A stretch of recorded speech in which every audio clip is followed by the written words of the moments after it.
We've just witnessed the Edmonton Oilers defeat the Dallas Stars in the Western Conference Final of the NHL Stanley Cup Playoffs. They'll meet the Florida Panthers, the same opponent from 2024 who just defeated the Carolina Hurricanes, and now match up again in 2025. For Canadian-based hockey fans, a Canada-based NHL team has not won the Stanley Cup since 1993, and it's a particularly interesting year because in the backdrop of Canada-US relations that are pretty tense, we'll examine in this video some history, some politics, and what it all means for the Stanley Cup Finals between the Edmonton Oilers and the Florida Panthers.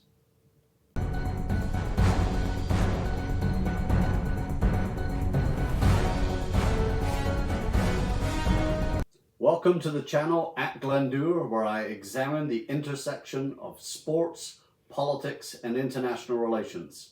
As a professor, Professor Glendour, I teach international studies, and I also had a small career as a semi-professional soccer player, and I use this expertise to break down different discussions. Let's take a look at the history of US and Canada relations.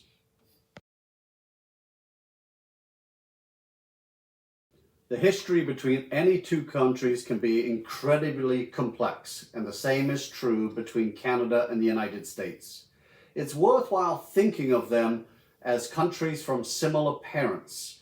Both obviously come from the Kingdom of Great Britain, but also have French and indigenous influences as well. The United States declared its independence on July the 4th, 1776, in what's called the American Revolution. And by the Treaty of Paris in 1783, it was a fully recognized country, not only by Great Britain, but many around the world. Unlike the United States, Canada gained more autonomy and independence by evolution rather than revolution. It stayed a British colony for many years, and while there's a complex history in here, it began becoming more autonomous in 1840 with an act of union that helped to bring together the provinces of today of Ontario and Quebec. By 1867, Canada Day, July the 1st, 1867, 4 provinces, Ontario, Quebec, Nova Scotia, and New Brunswick, came together to create a confederation. And while they were still connected to Great Britain, by then the United Kingdom, they did have more autonomy over domestic affairs. By 1931, in the Statute of Westminster, Canada was fully autonomous and independent, and later went on to construct its own constitution, the 1982 Charter of Rights and Freedoms. The United States has a population of almost 340 million people, and it is a large country, the 3rd largest landmass in the world, and a massive economy wherein GDP per capita is above 80,000. Canada, by contrast, is also very large in terms of its landmass, the 2nd largest in the world, but has a much smaller population of around 40 million, a rough ratio of 8 or 9 to 1 Americans to Canadians. Canada's economy is also very strong, but its GDP per capita is typically around 55,000, and so a good standard of living, but less than in the United States. So let's take a look at what this means politically in 2025.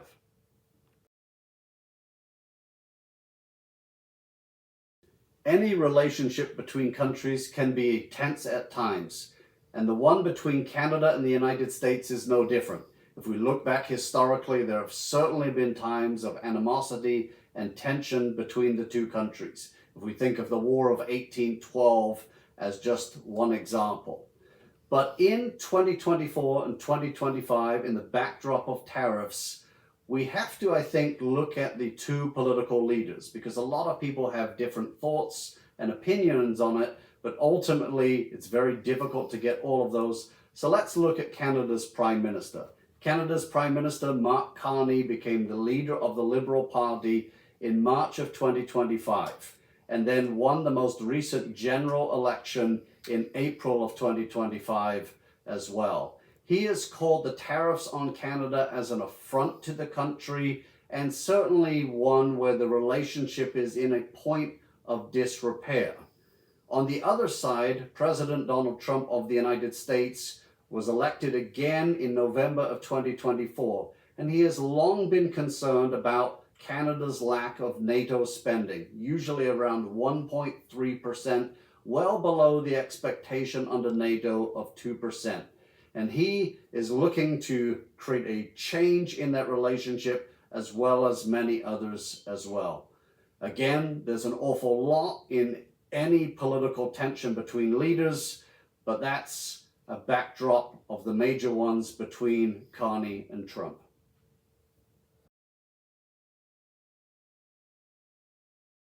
A wrinkle to the tension between Canada and the US is what's called Western alienation. That is, there are provinces in the west of Canada that are typically conservative politically, and they feel undermined by consecutive Liberal governments serving out of Ottawa. The Liberal Party, for example, under Mark Carney, just won its fourth straight election. So what does this mean? Well, in Alberta, the province where the Edmonton Oilers and the Calgary Flames are both located, there has been a push for an independence referendum for the province of Alberta. It's nowhere near the level of Quebec that we saw in 1980 or 1995, wherein two referendums were held in 1980.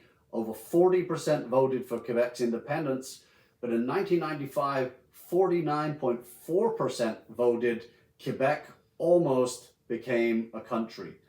The Alberta secessionists do not have the same infrastructure as those in Quebec, nor in other parts of the world like the Scottish National Party in Scotland, but it is still very significant. There's no Parti Québécois in the national legislature as there is in Quebec, a party that has governed the province, and there's no party at the national level like the Bloc Québécois. But nonetheless, this is still a major issue where the Edmonton Oilers are located in a particularly politically conservative province, Alberta, and that province has rumblings of maybe trying to move for independence. It's not likely, but it does play a factor as we look at the Stanley Cup Finals. What does this all mean for the Stanley Cup in 2025? For Canadians, they consider themselves to be the founders of hockey and for hockey to be Canada's game. And even though Scotland and the Netherlands both laid claim to the early versions of the game, certainly there's a long history of it being played in Canada.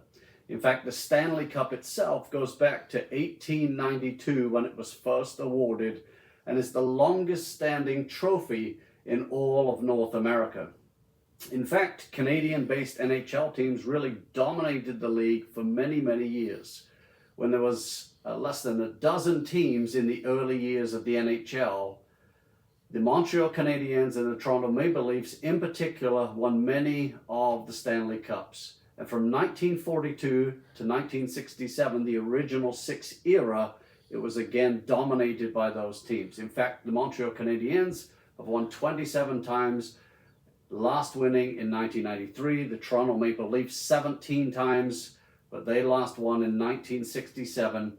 And after that, we've seen the dramatic expansion of the NHL, especially southwards, notably in the early years after 1967, teams from Pennsylvania, the Pittsburgh Penguins, the Pittsburgh Flyers, did very well, but we've seen the game change where teams in California, Florida, locations like that have done very, very well. And so for Canadians and Canadian-based NHL teams, there's a long drought going back to 1993, as noted, with the Montreal Canadiens last winning. Will the Edmonton Oilers change that in 2025? Of course, the players in the NHL still dominated. Canada used to have a very high percentage of players born in Canada playing in the NHL. That number is still 41%, but American-born players have also increased as well. That number has gone up from low percentage to now some 28 to 29%. And so Americans will also want to continue to lay claim on the Stanley Cup. We'll see if the Florida Panthers can do that.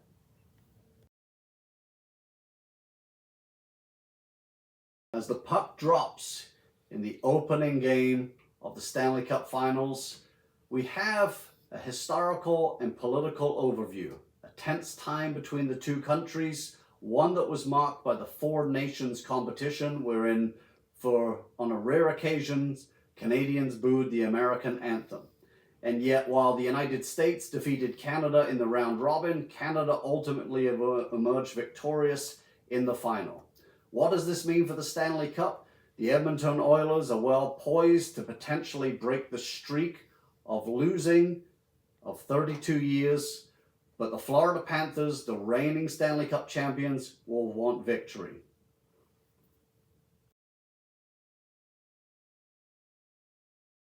Thank you for watching this video. Hopefully you found it informative as you watch the 2025 Stanley Cup Final, featuring Connor McDavid leading the high-octane Edmonton Oilers offense against the great goaltender Sergei Bobrovsky of the Florida Panthers. Have a great day.